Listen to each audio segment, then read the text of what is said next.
On this date 75 years ago, August 9th, 1945, a United States Army Air Force B-29 dropped a 10,000-pound plutonium bomb nicknamed Fat Man over the city of Nagasaki, Japan, 3 days after Hiroshima. Japan surrendered less than a week later.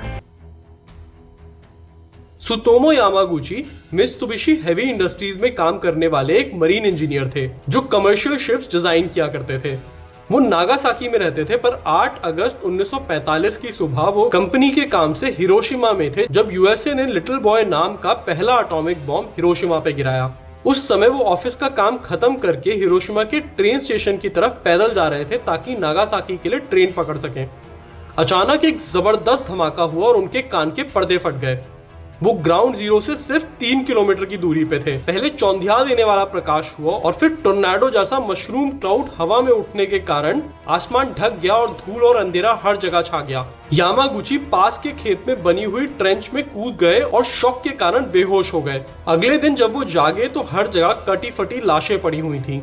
जो जिंदा थे वो बुरी तरह घायल थे। खुद Yamaguchi के शरीर पे बहुत से घाव थे, उनके हाथ जल गए थे और फेस लहूलुहान था। उन्होंने जैसे तैसे स्टेशन का रास्ता ढूंढा, जिसके लिए उन्हें एक नदी से जाना पड़ा क्योंकि ब्रिज टूट चुका था और नदी में लाशें ही लाशें बह रही थी। जब वो ट्रेन स्टेशन पहुंचे तो उसे न्यूक्लियर शेल्टर और टेम्परेरी हॉस्पिटल में कन्वर्ट कर दिया गया था। हर जगह अफरा तफरी और चीख चिल्लाहट थी और इसके बावजूद जापानीज रेलवे टाइम से अपना काम कर रही थी, यानी कि ट्रेन अभी भी चल रही थी। यामागुची ने बैंडेज करा के अपनी ट्रेन पकड़ी और उनकी कर्मठता देखिए कि वो नागासाकी के ट्रेन स्टेशन से सीधा अपने ऑफिस पहुंचे और वो अपने बॉस के कमरे में जाके उन्हें अपनी हिरोशिमा की कहानी सुना ही रहे थे कि तभी अचानक वहां भी ब्राइट लाइट का एक जबरदस्त फ्लैश हुआ और धमाके की जोरदार आवाज सुनाई दी। 9 अगस्त का दिन था, घड़ी में बजे थे 11 और कुछ ही सेकंड में नागासाकी का वो छोटा सा शहर फैट बॉय नाम के उस दूसरे न्यूक्लियर हमले से पूरी तरह से तहस-नहस हो गया। यामागुची जैसे तैसे अपनी ऑफिस बिल्डिंग के मलबे से एक खिड़की के द्वारा बाहर निकले और सीधा अपनी फैमिली से मिलने के लिए अपने घर चले गए। ये बॉम्ब हिरोशिमा के बॉम्ब से भी 30% ज्यादा शक्तिशाली था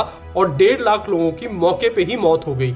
और यामागुची की ही तरह उनके बेटे और वाइफ भी बहुत लकी साबित हुए और वो दोनों माइनर इंजरीज के साथ बच गए। 15 अगस्त 1947 को जापान ने फाइनली वर्ल्ड वॉर 2 में सरेंडर कर दिया और जापान ने न्यूक्लियर बॉम्ब से इफेक्ट होने वाले लोगों को लाइफ लॉन्ग पेंशन और मेडिकल बेनिफिट दिए। करीब 150 लोगों ने दोनों न्यूक्लियर बॉम्ब्स को सरवाइव करने का दावा किया, पर ऑफिशियली ये स्टेटस केवल यामागुची को ही मिल पाया। हॉस्पिटल में करीब 1 साल बिताने के बाद फाइनली मित्सुबिशी में अपनी जॉब पे वो वापस भी आए और मिराकुलसली 93 की एज तक जिए, जब 2010 में फाइनली स्टमक कैंसर के कारण उनकी डेथ हो गई।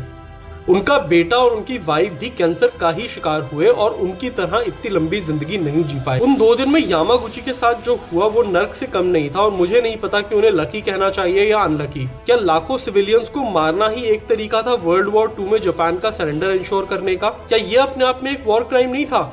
इसके बारे में अपनी राय हमें कमेंट में जरूर बताइएगा।